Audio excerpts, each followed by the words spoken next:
What's going on, fellow Lumineers? Today we're going through the new Amethyst cards coming out in set for Ursula's Return for Disney Lorcana. Be sure to like the video and subscribe because we're going to go through all the colors up to the release of the set on Friday. And without further ado, let's get right into it. Is Amethyst going to be the best color in the game still? Right off the bat, we do have the first magical card. The characters from Encanto are finally joining the game, and Antonio is a 3 strength, 4 defense, 1 lore, and he is a 3-cost inkable card. Next up, we do have a new Belle card, Accomplished Mystic.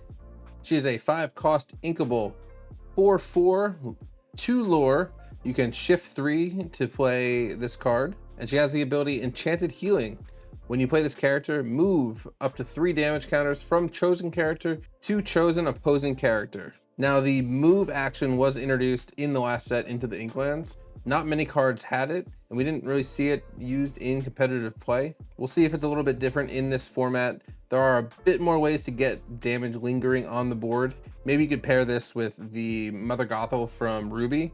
Play Mother Gothel, play this Belle, and then move 3 damage to one of your opposing characters. We have another Belle in this set. It is the Untrained Mystic, 3-cost inkable, 3/3, 1 lore, with the ability Here I'll Do It. And this is basically just a lesser version of that last card we looked at. When you play this character, move 1 damage counter from chosen character to chosen opposing character. You could use this to counter some damage that you might have gotten from a Tinkerbell, or even maybe with a Smee. If you do a Amethyst Steel, maybe you have Smee on turn 2, he quests, he's gonna get 1 damage the next turn. You play this Belle, it basically heals him, move it to one of the opposing characters. And next up, we have our first Bruno card, Out of the Shadows.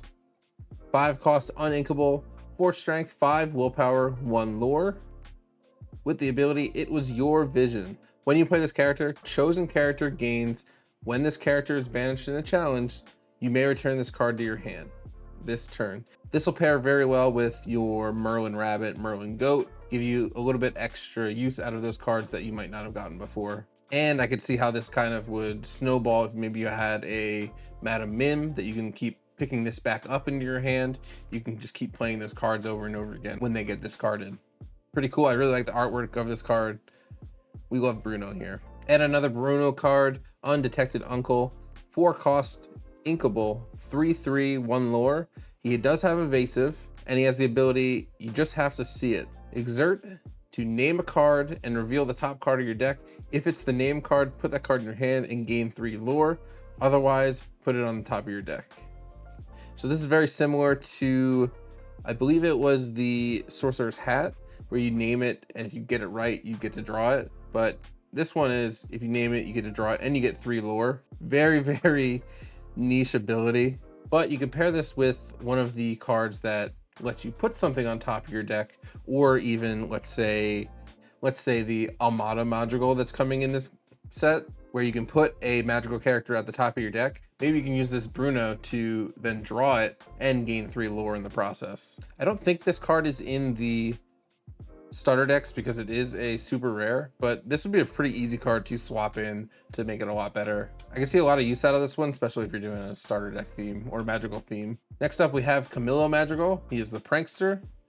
4-cost inkable, 2 strength, 5 willpower with 1 lore, and the ability Many Forms. At the start of your turn, you may choose one.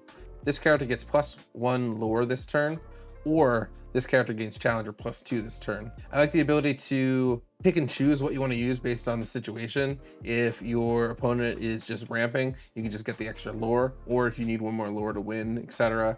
Or if you need to take something out, you can also do Challenger +2. Pretty cool. Another magical card here. This is Dolores, Easy Listener. 4-cost inkable, 3/3, 2 lore, with the ability Magical Informant. When you play this character, if an opponent has an exerted character in play, you may draw a card. I think this ability is pretty easy to activate. You're not getting as much use compared to like a rabbit, but it is 4-cost and it's inkable. This could be a fun way to sneak a little bit extra card draw into your set list. And of course, we have a new Elsa card in Amethyst. This is going to be Storm Chaser. Now, we do have the Shift Spirit of Winter that could go on top of this card, but this is a 3-cost uninkable, 1 strength, 4 willpower with the ability Tempest.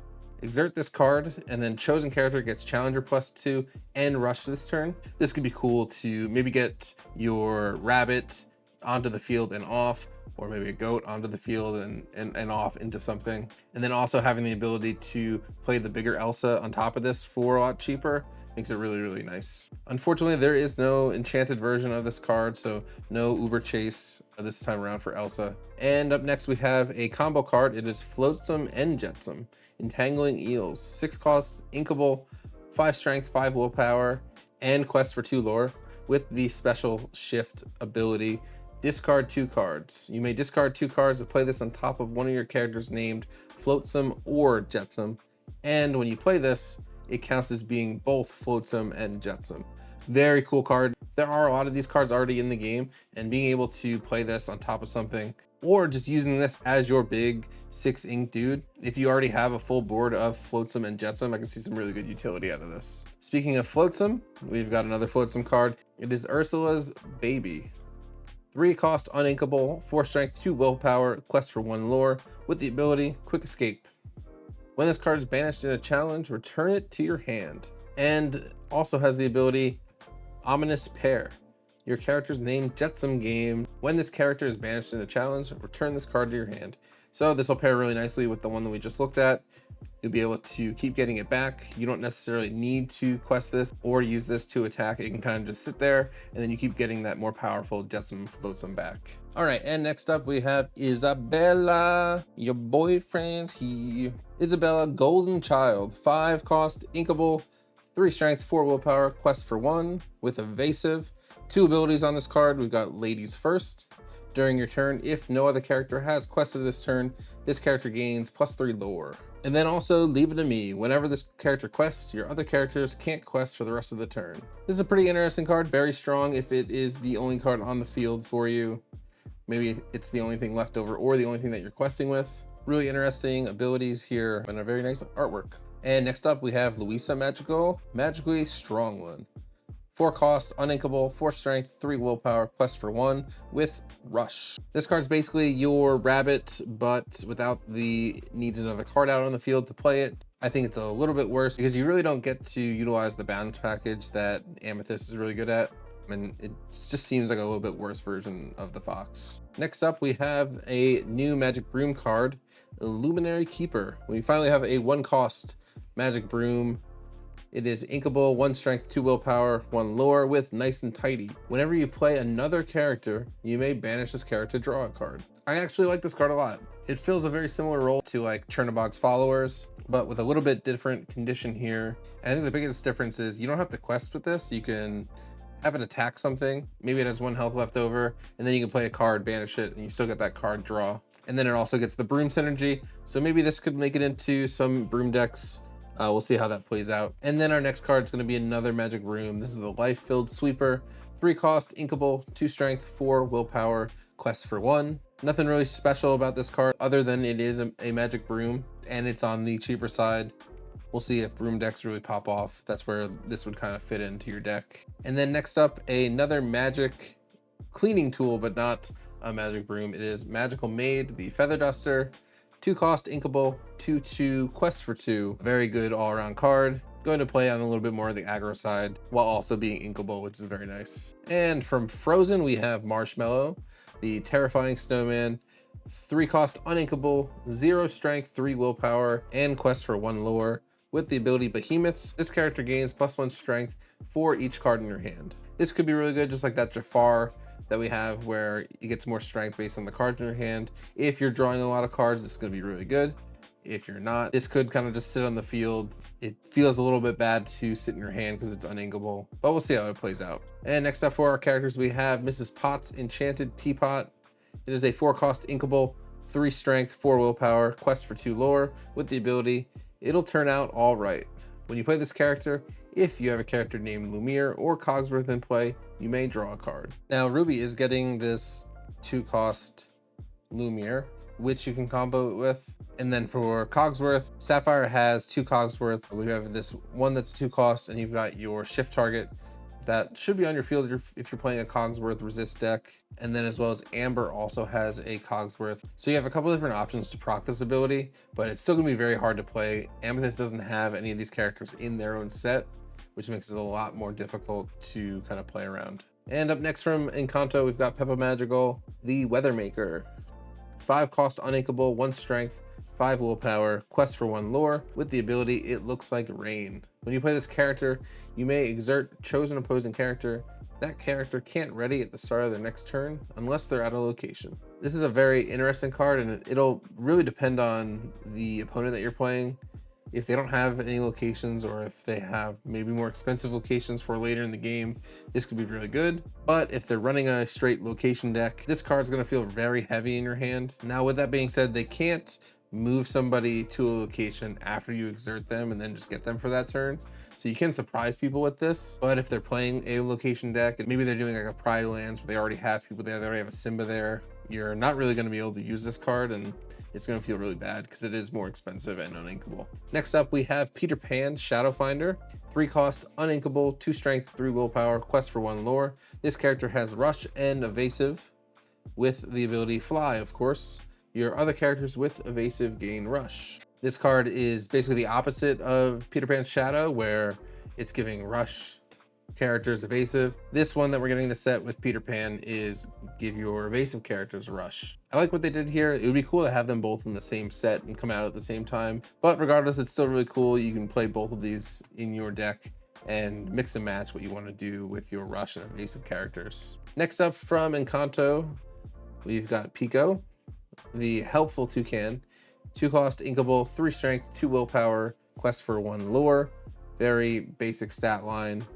It is nice to have a little bit more strength for the 2 cost, but it's missing some of the tags the other Encanto characters are having, so we'll see if it gets played or not. And up next, one of the more expensive cards here in Amethyst. It is a 6 cost, inkable, TikTok, ever-present pursuer. 4 strength, 7 willpower, 1 lore. He has evasive. He is very expensive, but he is a beefy character. We'll see if it gets used at all. Either way, love the crocodile, and I think it'll just be a nice addition to the binder. All right, and next up, we have our first Ursula card that we're covering here in Amethyst. It is Ursula the Mad Sea Witch. 2 cost, inkable, 1 strength, 3 willpower, quest for 1 lore, with a challenger +2. This is nice. You get some pretty early game attacking. I think some of the shift targets that Ursula is getting this set is going to make this a lot more appealing, especially to have such a cheap Ursula to throw down early in the game. Very cool. And speaking of the Ursula shift targets, we've got the 7 cost, inkable, Sea Witch Queen, 4 strength, 7 willpower, quest for 3 lore, shift 5 with 2 abilities. The first one, Now I Am the Ruler. Whenever this character quests, exert chosen character. And the second ability, You'll Listen to Me. Other characters can't exert to sing songs. One of the interesting things about this second ability is it doesn't say opposing characters, it is all other characters. So you want to be really careful. Make sure that you're not in desperate need of a song to sing, because you won't be able to do it with your own character. But very powerful to counter some of those steel song decks. This could be used to stop the mill, stop the board wipe and the ping, and it is a very dangerous threat with all that willpower, questing for 3 each turn. And of course, Ursula is going to be getting a enchanted hollow foil, but not just 1, actually 2 enchanted cards for this card here. The second one's going to be the set championship promo. So this is actually the first time we are seeing 3 artworks for a single card in Lorcana. This one obviously is going to be the most sought after at the end of the set, similar to the Stitch Rockstars that we all just competed for. And then finally last, the final character for Amethyst in this set is Yen Sid, powerful sorcerer, 2 cost, inkable, 1 strength, 3 willpower, quest for 1 lore, with 2 abilities, timely intervention. When you play this character, if you have a character named Magic Broom in play, you may draw a card, which with the 1-drop brooms in Amethyst this time, very good combo here. This actually gives you the ability to play your Magic Broom turn 1, play Yen Sid turn 2. You get the card for playing Yen Sid with a Magic Broom in play. Then you activate Magic Broom's ability. Because you played a card, you get to draw a card and put your magic broom to the discard. And then finally, the second ability, Arcane Study. While you have 2 or more broom characters in play, this character gets +2 lore. I think this is a very solid card for your broom decks. And given that one of the starter decks that comes with the Illumineer's Quest is Magic Broom themed, it's going to have its own special version. So I guess this is technically another card with 3 different versions because it's also getting an enchanted. Now moving on to the actions and songs. First off, we've got Poor Unfortunate Souls. It is a 2-cost inkable card. Return character, item, or location with 2 costs or less to their player's hand. This could be very useful for your matchups where maybe you're playing Amethyst, Emerald, and you have Ursula, Deceiver of All. You can sing this with her twice, and maybe you're playing against Sapphire, who's got their Popsicle, who has their Fishbone Quill down. You can get both of those back up, and then Hiram's not able to use those, and then delays the ramp a little bit longer and puts you in a real good spot to close out the game early if you're rushing it. And next up, we've got the Sing Together card for Amethyst. This is a Sing Together 10, second star to the right. Sing Together, if you don't know, it means that any characters that you have in play that add up to 10 or more may exert to sing it together. And this card reads, chosen player draws 5 cards. This could be very good for if you need card draw, but late game, this is also could be used to mill your opponent out of cards. Maybe you're playing Amethyst Steel, you've already Whole New World a couple times, now throw in a couple more of these, and your opponent's now on their last couple cards that can't draw, and you win due to that ruling. This card's also getting a enchanted version. We don't have the English text here yet, but this is a very beautiful card nonetheless. Another action here for Amethyst is Swing into Action. It is a 1-cost inkable, and it's just chosen character gains rush this turn. This is a very simple card. Maybe you can use this to surprise your opponent. Maybe they've exerted something not expecting you could take it out this turn, and then gives you a couple different options. You don't need to have like a Madame M Fox in your hand. And this could be a cool tool to just surprise your opponent, maybe not as a 4 of, maybe as a 1 or 2 of, but pretty cool. Next up for an action, we have Ursula's Plan, 3-cost uninkable. Each opponent chooses and exerts one of their characters. Those characters can't ready at the start of their next turn. Cool card for 3 ink. This could be pretty good to help stall out a game or secure a win if you can exert something that the opponent's really going to need for the next turn. Now moving on to the items for Amethyst, we've got up first Mystical Rose. It is a 2-cost inkable with the ability Dispel the Enchantment. Banish this item. Chosen character named Beast gets +2 lore this turn. If you have a character named Bell in play, move up to 3 damage counters from chosen character to chosen opposing character. This is very similar to the abilities that the bells in Amethyst have, but you also have the added bonus of giving a Beast +2 lore. Typically, we're not trying to quest with our Beast cards, so I'm not sure how useful the first part's going to be, but the second part of the ability could be a cool way to double up on one of those Bells abilities. Maybe you pair this with Sapphire and you can save one of your Bells that's taken a couple hits. And then just like we had 2 Bells that did very similar things, we've got 2 Rose cards that do very similar things. We've got Rose Lantern, 2-cost inkable with the ability Mystical Petals. Exert and pay 2 ink to move 1 damage counter from chosen character to an opposing character. It is pretty expensive. It's 4 in total, so you won't be able to really use it until turn 3. But the fact that you can keep using it over and over in, and the fact that you get to pick any character to take the damage from. I also like this card to counter things like your Merfolk or your Flynn Rider that you don't actually want to attack. You can attack something else and then move the damage to another character. So maybe you attack the bodyguard and you take out the Merfolk. A lot of situations that can happen with that. Haven't really seen that in competitive play yet.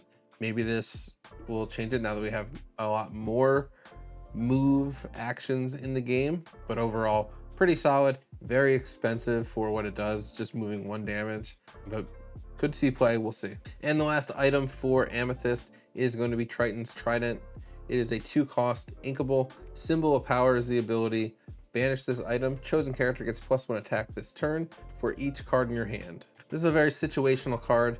I'm not sure how often you're going to need to boost your attack to super high levels. Maybe you do with something that has rush and you're able to take out like a location that has a lot of health, like a McDuck Manor or a Queen's Castle, something like that. And then speaking of locations, we are getting 2 new locations for Amethyst. The first up is Casa Madrigal, the Casita. It is a 1 cost, inkable, 1 to move here, 6 willpower, with the ability Our Home. At the start of your turn, if you have a character here, gain 1 lore. So this is very interesting. It is very cheap, but you do need a character here in order to start making use of the lore gain for this location. I don't think any of the magical characters have any location synergy built into them, but it could be something that we see in the future. Maybe this gets useful later. And then finally, the final card for Amethyst in Ursula's Return is going to be Ursula's Lair, Eye of the Storm. 3 cost, uninkable, 2 to move here, 6 willpower, and every turn it's going to gain 1 lore with 2 abilities.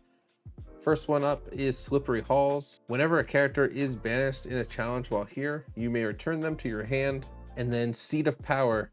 Characters named Ursula get +1 lore while here. If you move that 7 cost Ursula here, it's going to be questing for 4 every turn, and the opponent's not going to be able to sing songs to counter it. You can still use the songs, but they just can't sing them. This card's interesting. It is expensive to play and get your cards here, but the ability to keep getting them back in your hand over and over again seems pretty good, especially with some of the cards in Amethyst that give you bonuses the more cards you have in the hand. Anything that's going to get them back to you is pretty good. What do you guys think? Did you guys enjoy the overview of Amethyst in Ursula's Return?